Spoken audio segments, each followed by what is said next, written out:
క్రీస్తునందు ప్రియమైన Jesus army machine YouTube వీక్షకులందరికీ మన ప్రభువును రక్షకుడినైన యేసుక్రీస్తు నామములో శుభవందనాలు తెలియజేస్తూ ఉన్నాను. ప్రతిరోజు మీరు యొక్క ఆధ్యాత్మికమైన సంగతులు నేర్చుకుంటూ ఆధ్యాత్మికంగా బలపడుతున్నారని ఆశిస్తూ ఉన్నాను, సంతోషిస్తూ ఉన్నాను. దేవుని వాక్యం విలువైంది. మీరు ప్రతిరోజు నేర్చుకుంటే మీ ఆత్మకి ఎంతో బలం సమకూర్చబడుతుంది. ఆధ్యాత్మిక జీవితంలో వెనుతిరిగినటువంటి గొప్ప ప్రార్థనాపరులుగా, విశ్వాస వీరులుగా, దేవుని కొరకు బలమైన త్యాగం చేసేవారుగా మీరు నిలిచి ఉంటారు. కనుక ప్రతిరోజు వాక్య ధ్యానాన్ని తప్పకుండా చేయండి. ప్రతిరోజు వాక్యాన్ని వినండి, ఆశీర్వదించబడండి. మనం చాలా విషయాలు నేర్చుకుంటూ ఉన్నాం. చాలా ఆధ్యాత్మికమైన విషయాలు, చాలా విలువైన సంగతులు మీరు నేర్చుకుంటూ ఉన్నారు. కనుక ప్రతిరోజు తప్పకుండా మన యొక్క జీసస్ ఆర్మీ మిషన్ యూట్యూబ్ ఛానల్లో ప్రకటించబడుతున్నటువంటి ఈ సందేశాలు విని ఆధ్యాత్మికంగా బలపడతారని ఆశిస్తూ ఉన్నాను. ఈరోజు మన ధ్యానాంశం సిలువ వార్త, సిలువను గురించిన వార్త ఇటువంటిది. ఈరోజు సిలువను గురించిన వార్త కొంతమందికి బాధ అనిపిస్తూ ఉంది, కొంతమంది బాధపడుతూ ఉన్నారు. సిలువను చూడంగానే, సిలువను గురించి మాట్లాడంగానే చాలామందికి ద్వేషం కలుగుతూ ఉంది, అసూయ కలుగుతూ ఉంది. ఎక్కడన్నా చర్చి మీద సిలువ కనపడినా చాలామంది తట్టుకోలేకపోతున్నారు. సిలువలు తట్టుకోలేకపోవడమే ఒక ఎత్తు అయితే, అసలు సిలువను గురించిన వార్త ఎంత విశేషమైందో తెలుసా? అపోస్తలుడైన పౌలు గారు ఈ విషయాన్ని చెప్తా ఉన్నాడు. ఒకసారి చదువుతున్నాను. రోమీయులకు రాసిన మొదటి పత్రిక 1వ అధ్యాయం 18వ వచనంలో రాయబడిన సంగతిని చదువుతున్నాను, గమనించండి. సిలువను గురించిన వార్త నశించుచున్న వారికి వెర్రితనము, కానీ రక్షించబడుచున్న మనకు దేవుని శక్తి. సిలువను గురించిన వార్త నశించుచున్న వారికేమో వెర్రితనంగా ఉంది, రక్షింపబడుతున్న వారికేమో దేవుని శక్తిగా కనపడుతూ ఉంది. ఇది ఎలా సాధ్యం? ఒకరికేమో వెర్రితనం ఆ వార్త, ఒకరికేమో శక్తి. ఈ రోజుల్లో లోక వార్తలు బాగా వింటూ ఉన్నారు ప్రజలు. వార్తలు రకరకాల వార్తలు ఉన్నాయి. కొన్ని వార్తలు విన్నప్పుడు సంతోషం కలుగుతుంది, కొన్ని వార్తలు విన్నప్పుడు దుఃఖం కలుగుతుంది, కొన్ని వార్తలు విన్నప్పుడు ఎందుకు ఈ న్యూస్ చెప్పుకొని ఉంటే బాగుండు కదా అనిపిస్తుంది. వార్తలు రకరకాలు. ప్రపంచ దేశాలను గురించిన వార్తలు ఉన్నాయి, రాష్ట్రాన్ని గురించిన వార్తలు ఉన్నాయి, గ్రామాన్ని గురించిన వార్తలు ఉన్నాయి, గ్రామం లోపల ఏం జరుగుతుందో కూడా వార్తలు ఉన్నాయి. ప్రతిదీ ఒక సందేశమే. ప్రతి సందేశంలో కూడా విషయం ఉంటుంది. ఈరోజు కూడా మీరు గమనిస్తే సిలువను గురించిన వార్త ఎటువంటిదంట?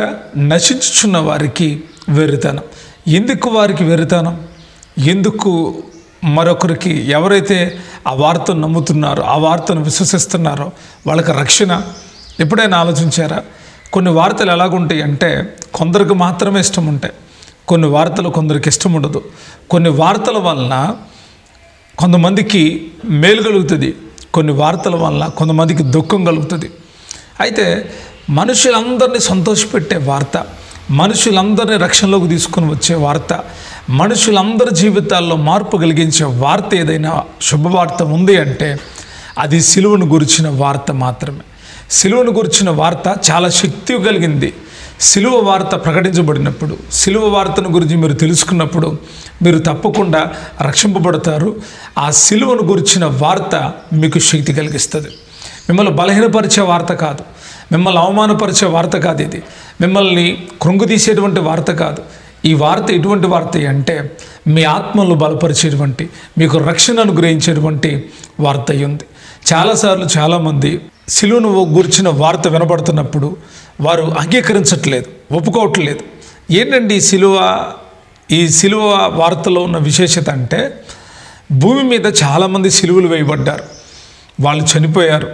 వారి వల్ల ఆ కుటుంబానికి నష్టం కలిగింది, అక్కడున్న ప్రజలు భయభ్రాంతులయ్యారు. మరి యేసు ప్రభు వారి సిలువ, ఇది చాలా ప్రత్యేకమైనటువంటి సిలువ, ఇది చాలా ప్రత్యేకమైనటువంటి సిలువ. ఎందుకు ఈ సిలువకు అంత ప్రత్యేకత అంటే, ఈ సిలువలో మూల్యం చెల్లించబడింది, ఈ సిలువలో రక్తం కార్చబడింది, ఈ సిలువలో ప్రజల సర్వపాప మానవాళికి ఒక విడుదల దొరికింది. ఈ సిలువలో బలి పశువుగా, నిరంతర యజ్ఞానికి కారణముగా యేసుక్రీస్తు ప్రభువారు బలి అయిపోయాడు. సిలువకి విలువ ఎప్పుడు వచ్చిందో తెలుసా? ఆ సిలువ మీద యేసుక్రీస్తు ప్రభువారు ఉండడం మూలాన ఆయనకు విలువ వచ్చింది. ఆయన ఉన్న ప్రతి చోటు విలువైందే. ఆయన కొండ ఎక్కి కూర్చున్నప్పుడు ఆ కొండకు విలువ వచ్చింది. ఆయన ధోనికి కూర్చున్నప్పుడు ఆ ధోనికి విలువ వచ్చింది. ఆయన పరిసేడి ఇంట్లోకి వెళ్ళినప్పుడు ఆ పరిసేడికి విలువ వచ్చింది. ఆయన జక్కీ ఇంటికి వెళ్ళినప్పుడు జక్కీకి విలువ వచ్చింది. గాడిద మీద ఎక్కినప్పుడు గాడిదకు విలువ వచ్చింది. ఆయన ఉన్న ప్రతి చోటు విలువైందే. ఆయన ఈరోజు కూడా ఎక్కడుండాలనుకున్నాడు తెలుసా? ఒకప్పుడు సిలువ మార్గం మీద ఉన్న ఆయన ఈరోజు నీతో ఉండాలనుకుంటున్నాడు, నీలో ఉండాలనుకుంటున్నాడు. ఎవరైతే ఆయన హృదయంలో స్వీకరిస్తారో, ఎవరైతే ఆయన హృదయంలో ఉంచుకుంటారో వారి ధన్యులు, వారికి విలువ ఉంది. లోకం నేను గుర్తించదేమో, కానీ దేవుడు మిమ్మల్ని గుర్తిస్తాడు. లోకం మిమ్మల్ని పట్టించుకోదు, కానీ ప్రభు మిమ్మల్ని పట్టించుకుంటాడు. ఎందుకంటే మీరు ప్రభుని మీ గుండెల్లో పెట్టుకున్నారు కనుక. ప్రభువు మీ గుండెల్లో ఉంటే మీకు విలువే. ఈరోజు నా గుండెల్లో ఉన్నాడు, నాకు విలువ. మీ గుండెల్లో ఉంటే మీకు విలువ. ఆయన ఎక్కడున్నా కానీ విలువే. సిలువలో గొప్ప విలువ ఉంది. ఏంటి ఆ విలువ అంటే, యేసుప్రభు వారు సిలువ వేయబడినప్పుడు అంట ఇద్దరు దొంగలు సిలువ వేయబడ్డారు. కుడి వైపున ఒకళ్ళు, ఎడమ వైపున ఒకళ్ళు. కానీ వాళ్ళ సిలువలకు విలువలు లేవు. వాళ్ళిద్దరూ మాట్లాడుకుంటున్నప్పుడు అంటాడు రెండవ దొంగ, అరే మనకు ఇది తగిన ప్రతిఫలమే, మనం చేసిన క్రియలకి ఇది తగిన ప్రతిఫలమే, కానీ ఈయన ఏ తప్పిదం చేయలేదు అని చెప్తున్నాడు. నిజంగా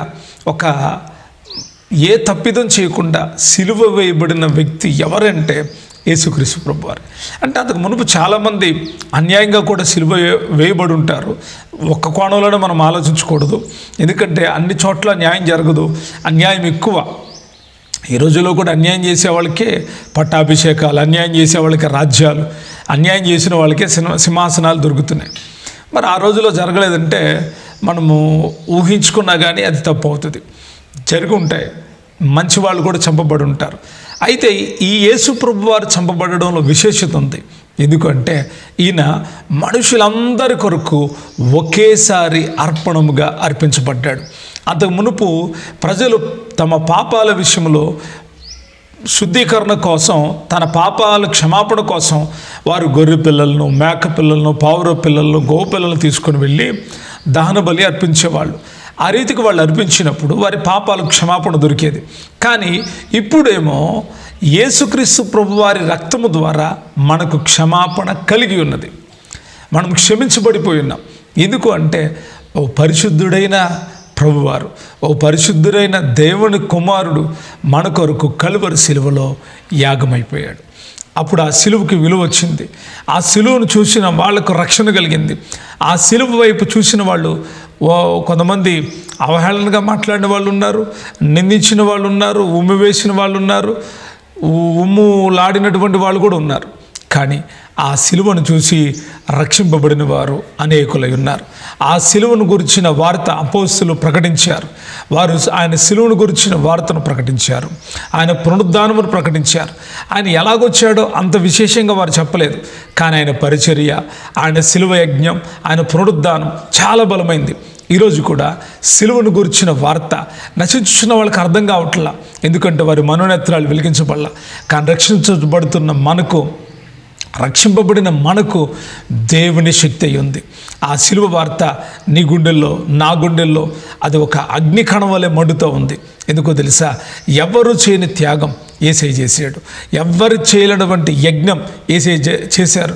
ఎవరు అర్పించని బలి ఆయన తనకు తానుగా బలిగా అర్పించుకున్నాడు. ఒక రహస్యమైన విషయం చెప్తాను. ఒకవేళ సిలువలో సర్వపాపానికి మానవాళికి రక్షణ కలుగుతుంది అనే విషయం సాతానుడికి తెలుసుంటే, సాతానుడంట సిలువ వేయించేవాడు కాదు. వాడు అనుకున్నాడు, నేను ఎలాగైనా క్రీస్తుని అర్థం చేస్తున్నాను అనుకున్నాడు. వాడి పన్నాగాలన్నీ వాడు నెరవేర్చుకుంటున్నాను అనుకున్నాడు.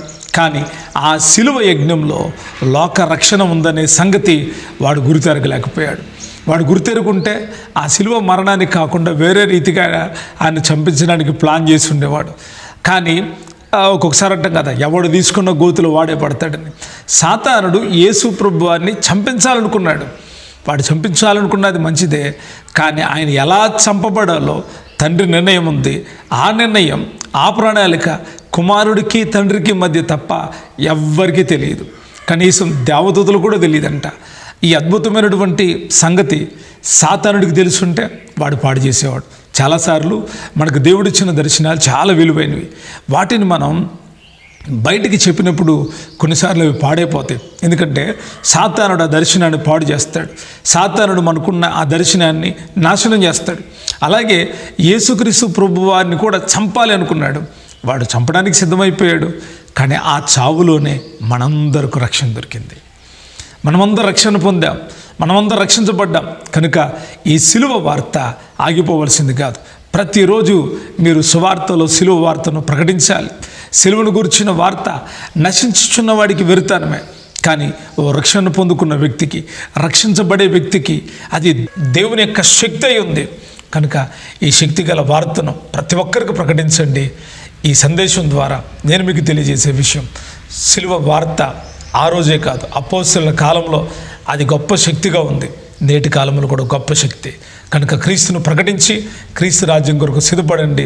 ఈ సందేశం విన్న మీరు తప్పకుండా సువార్తలో పాలిభాగస్తులు కండి. ఇంకా మీరు లోకంలో ఉంటే, ఇంకా ప్రభు దగ్గరికి రాకపోతే, ఈ సిలువ వార్త మీకు రక్షణ కలిగించేది. ఈ సిలువ సందేశం మీ హృదయాలు కట్టేది. ఆ రీతిగా ప్రభు మీ హృదయాలు కట్టునుగాక.